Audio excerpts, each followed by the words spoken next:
Vice President Kashim Shettima has commissioned Nigeria's first ever sovereign pavilion at the World Economic Forum in Davos, describing the initiative as a clear statement of the country's renewed seriousness, readiness and resolve to actively shape global economic conversations. Now, speaking at the formal opening of the Nigeria House at WEF 2026, Shettima says nations do not prosper in isolation, stressing that Nigeria's future growth depends on deliberate, structured engagement with the global economy. Now, while noting that the pavilion was conceived as a whole-of-government platform led by the Minister of Industry, Trade and Investment, with senior leadership across investment, foreign affairs, energy, infrastructure, climate and culture, Shettima emphasized that its true vitality must come from the private sector.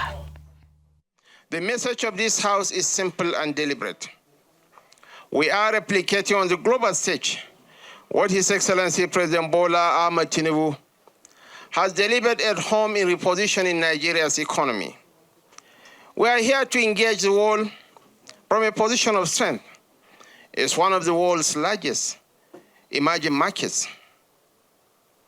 Nigeria is a nation of over 242 million people today, with a median age of about 17 years. And the trajectory of global growth is facing Africa. And certainly, most certainly, Nigeria will make or mar that transition.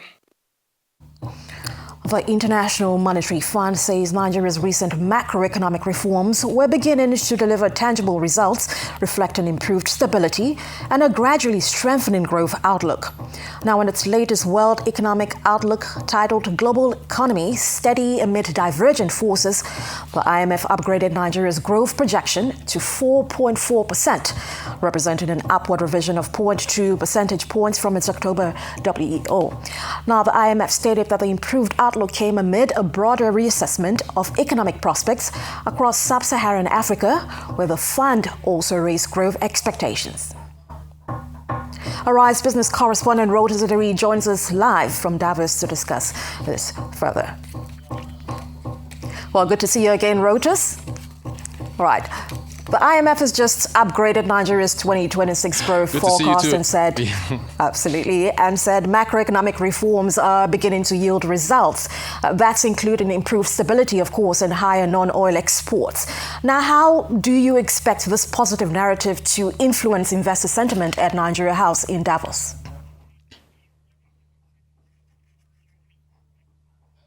Well, it's going to improve the positive sentiment because it's not just from the IMF. You're getting this from different institutions. So I think IMF is also at 4.4. I think the World Bank is at 4.1.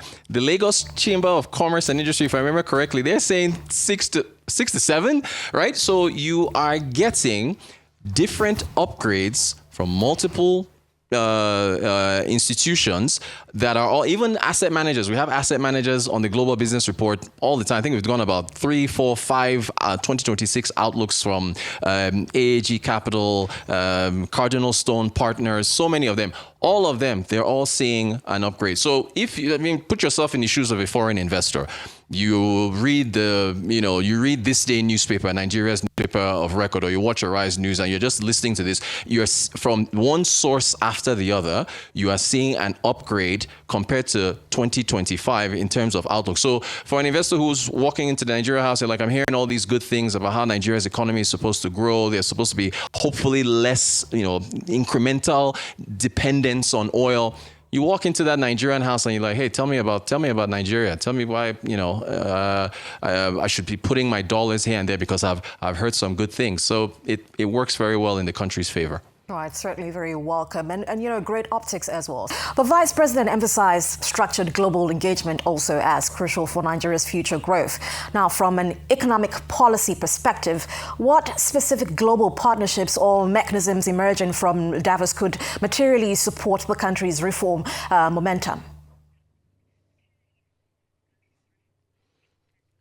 Okay, so, a lot of folks say that the people who converge here. The elites flying in here with private jets and helicopters and so on. Larry Fink, who, of course, head of BlackRock, he's taking over proceedings here. BlackRock has the largest assets under management of any asset manager on planet Earth, right? So you have people who are here with really deep pockets, and that's individuals and institutional investors as well. So the structured dialogue that Vice President Kashim Shettima was talking about when he the Nigeria House is about sitting down with these investors and saying, hey, listen, look at what we've done.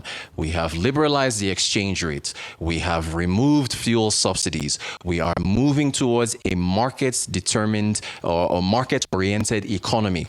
This is what you're doing. Look at inflation. It has decelerated, right? It peaked it climbed in December of 2025, 15%, but it had been decelerating down.